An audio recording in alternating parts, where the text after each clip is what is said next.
Hey everybody, I want to just hop on here for a minute and give you a thought for the day.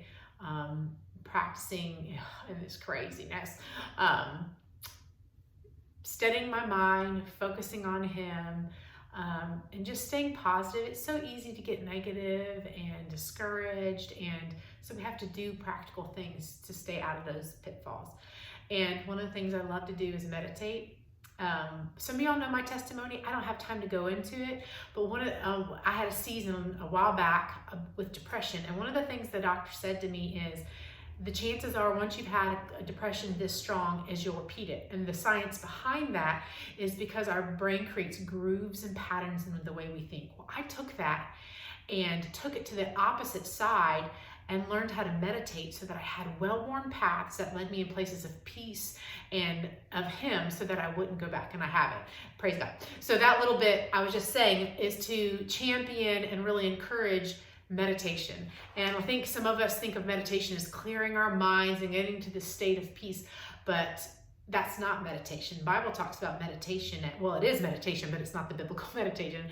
Biblical meditation is chewing on something. That it gives an example of like the cow chewing over and over and over on something until it gets every bit of nutrients out of it. And so I just wanted to give us a practical way to meditate and get you started on one if you don't know how to, or maybe just a new one to tuck in your tool belt.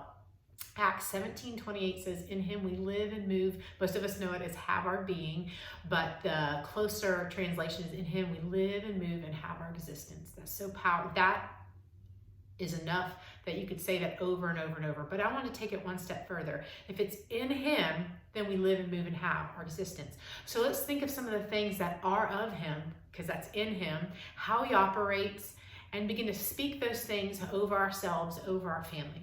For example, let's just start with some of the fruits of the Spirit and some of those things like, in His joy, I live and move and have my existence.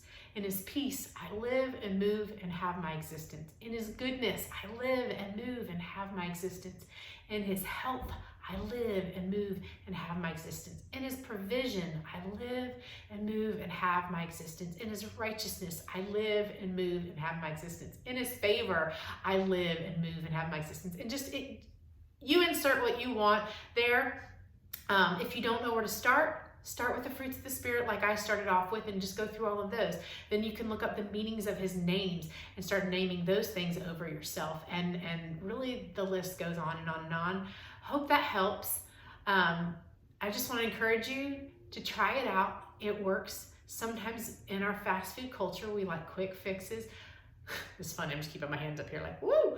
I just caught myself on camera. And what I was saying is, in the fast food world that we live in, we like quick fixes. And some of the things of the Spirit are worth digging and going after. And this is one of those things that I think is really worth it. You don't always feel it at first, but the more you practice meditating on Him, the more it takes hold, and you don't have to do it all. Not that you don't have to do it, but it takes hold of you instead of you having to take hold of it, is probably a better way to say it. There's so much available to us that He's paid for, and we need to begin to access that through faith. By activating our faith through meditation, we can take hold of some of these things and walk in it. All right, love you. Bye.